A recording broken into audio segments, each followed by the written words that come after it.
अस्सलाम वालेकुम। सबसे पहले तो जो पेपर दे के हैं कैसे हो? दोबारा वापसी की कोई उम्मीद नहीं है इस पे इंशाल्लाह। अच्छा, ये हमारा लेक्चर नंबर है 1, चैप्टर नंबर 9 का। चैप्टर नंबर 9 है इंडाइसिस।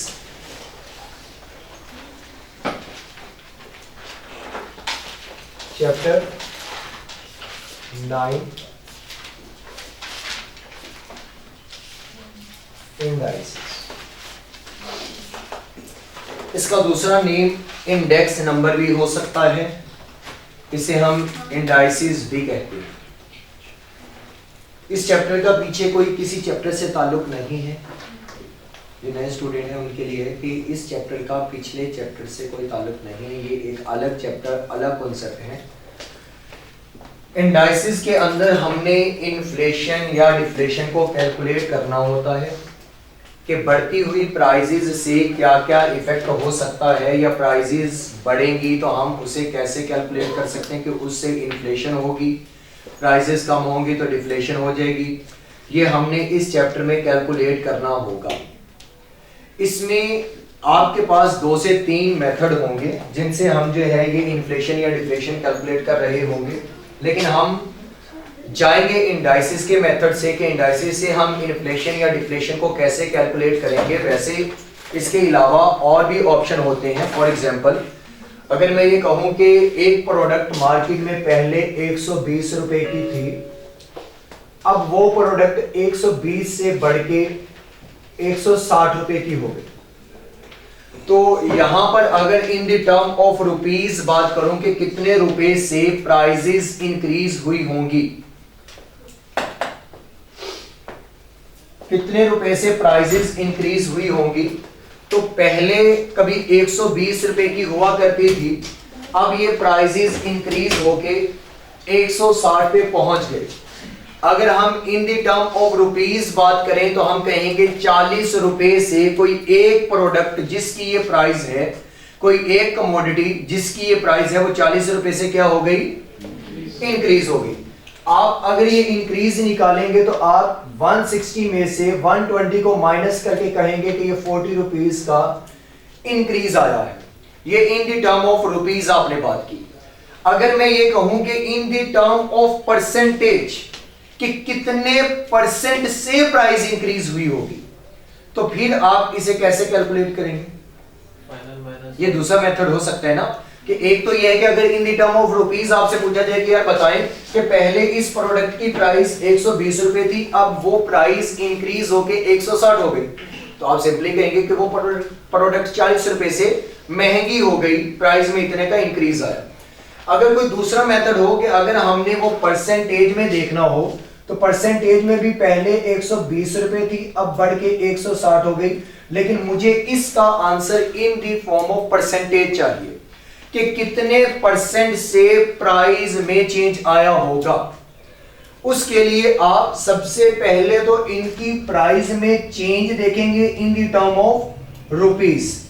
रुपीस में कितना चेंज, 40 का। ये 40 रुपए से वो प्रोडक्ट महंगी हुई।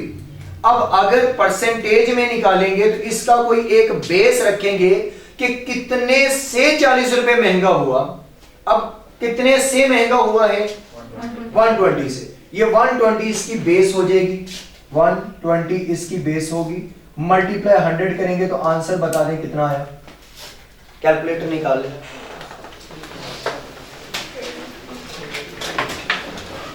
जो नए स्टूडेंट हैं वो कैलकुलेटर का मॉडल लिख लें, Casio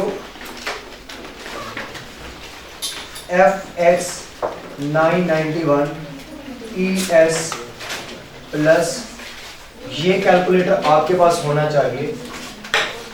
Casio FX 991 ES plus, इस मॉडल का कैलकुलेटर चाहे एडिशन 1 हो चाहे एडिशन 2 हो, आप ये कैलकुलेटर जो है वो यूज करेंगे। हमारी जो है वो क्वांटिटेटिव मेथड्स में, और ये आगे भी इस्तेमाल होगा, ये कैलकुलेटर इस्तेमाल होता है, जो कि ICAP में अलाउ भी है लेके जाना।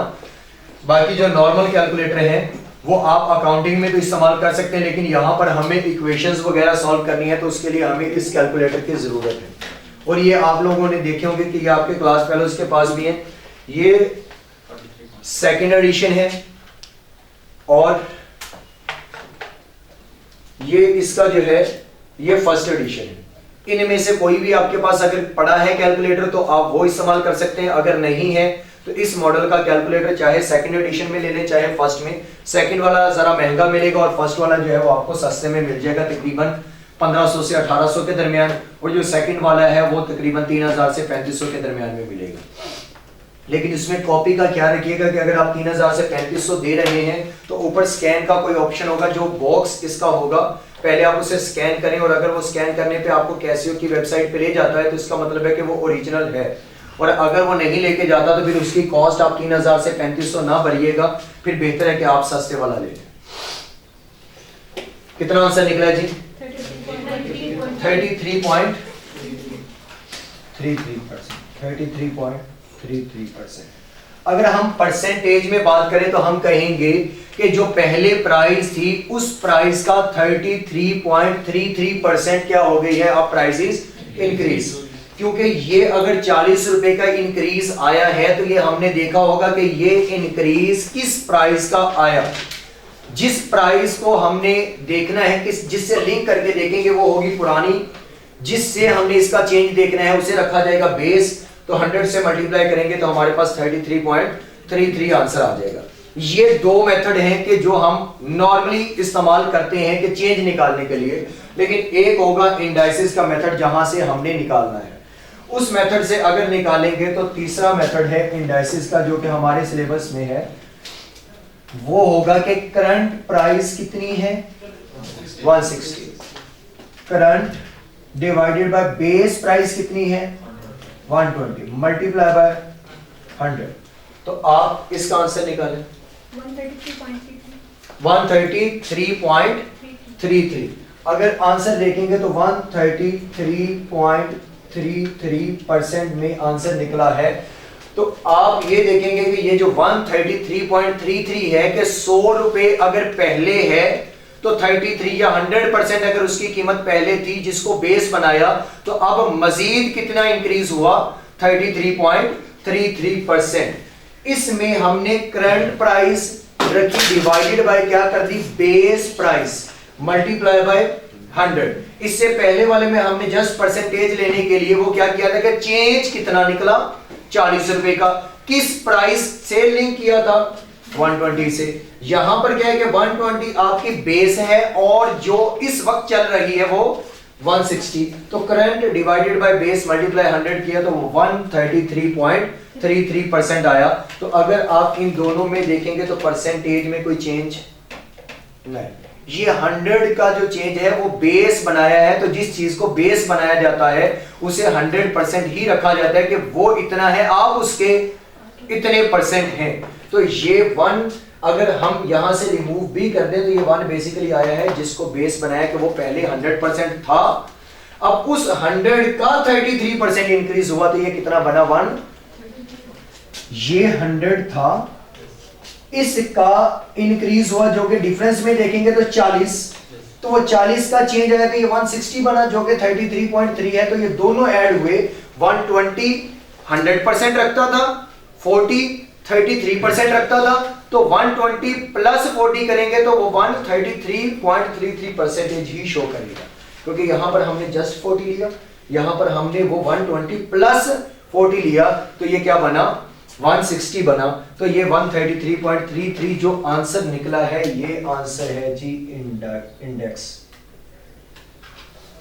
इंडेक्स यानी कि इंडाइसिस। तो हमने इस फॉर्मूला से अपने इस चैप्टर को लेके चलना है। अगर तो आंसर 100 से अबव आ जाएगा, अगर तो आंसर ये जो हमारा है अगर 100% से आंसर अबव आता है तो इन्फ्लेशन होगी, और अगर बिलो चला जाता है तो डिफ्लेशन।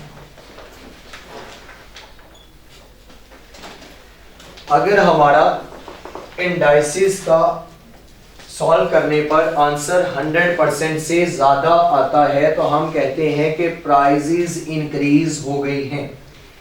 अगर प्राइजेस इंक्रीज हो गई हैं तो इन्फ्लेशन हुई होगी, और इन्फ्लेशन के होने से हम घर बैठे क्या हो गए, गरीब हो गए।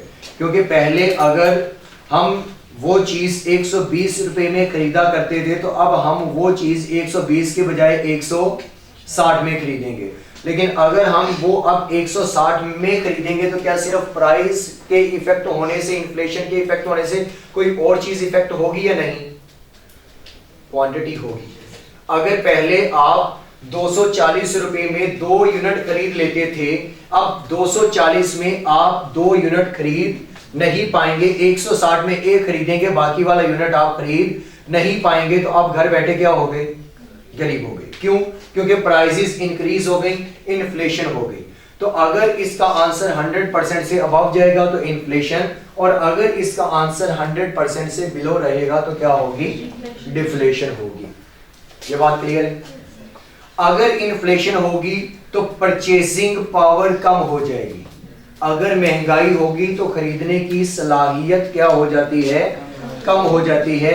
फॉर एग्जाम्पल अगर मैं कहता हूं कि आप में से किसी एक की सैलरी, अगर इनकम 1000 रुपए है, ये बिफोर इन्फ्लेशन की बात कर लेते हैं, बिफोर इन्फ्लेशन, इन्फ्लेशन से पहले उसकी सैलरी इतनी थी 1000 रुपए। 1000 रुपए में अगर वो 10 चीजें खरीदा करता था, 100 रुपीज की एक चीज मिलती थी और वो 10 खरीदता था, तो 1000 रुपए उसका इस्तेमाल हो जाता था।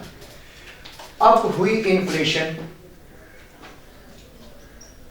इन्फ्लेशन के बाद हुआ ये कि जो ये 100 रुपए की चीज थी ये अब मिलना शुरू हो गई 120 रुपए की। अब जब ये 120 की होगी, अभी भी इसकी इनकम कितनी है, 1000। क्या ये अब 10 चीजें खरीद सकता है? अगर तो 10 खरीदेगा तो उसके लिए 1200 रुपए होने चाहिए, लेकिन ये अब 10 चीजें नहीं खरीद सकता। हो सकता है कि ये 9 खरीद ले, बल्कि 8 खरीद ले। अब अगर ये 8 खरीदेगा तो कितने की पड़ेगी, 960 की।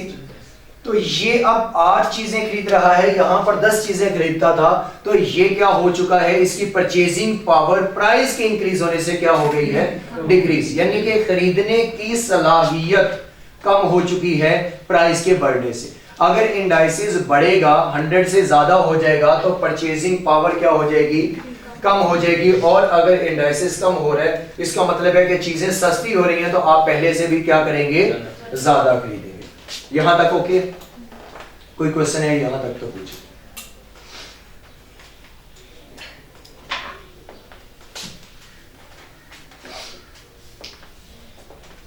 अब क्या ये सिर्फ प्राइस में चेंज आएगा, क्वांटिटी में भी चेंज आएगा?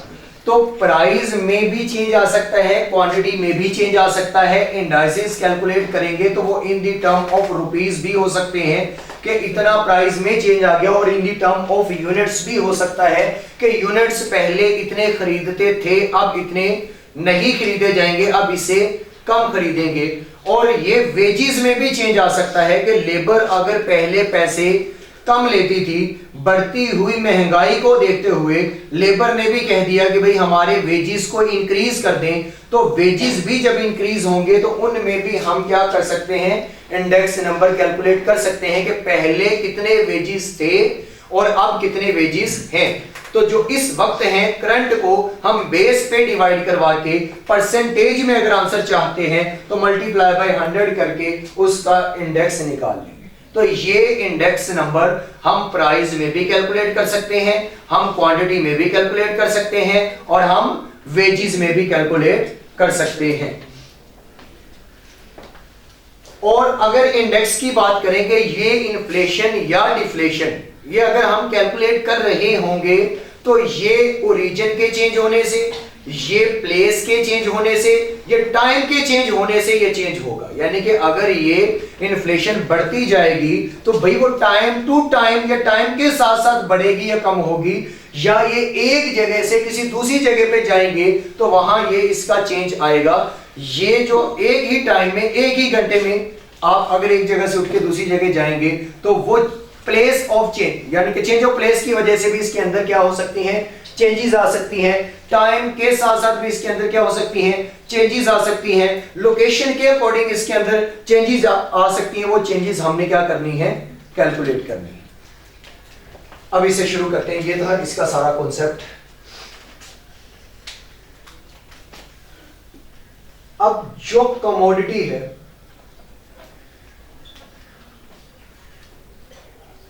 कमोडिटी कहते हैं किसी भी प्रोडक्ट को जो हम खरीदने जा रहे हैं, वो कोई भी एक प्रोडक्ट हो सकती है जिसे हम कमोडिटी कहते हैं। अब कमोडिटी एक भी हो सकती है, एक से ज्यादा भी हो सकती है। मतलब अगर हम मार्केट में चीज खरीदने जाएंगे तो भाई या एक खरीदेंगे या एक से ज्यादा खरीद के लाएंगे। अगर एक खरीदेंगे तो उसको किसी और वे को कोई और नेम देंगे, अगर एक से ज्यादा खरीद के लाएंगे तो उसे कोई और नेम देकर उसे सॉल्व करेंगे। तो जब एक कमोडिटी खरीद के लाएंगे उसमें प्राइस का चेंज देखना है, यानी कि एक कमोडिटी का इंडेक्स देखना है, तो इसे कहते हैं simple index number. Simple index. अगर किसी सिंगल कमोडिटी में चेंज देखेंगे, अगर किसी सिंगल कमोडिटी में चेंज देखेंगे या इंडेक्स कैलकुलेट करना चाहेंगे तो सिंपल इंडेक्स नंबर लगाएंगे। और अगर टू और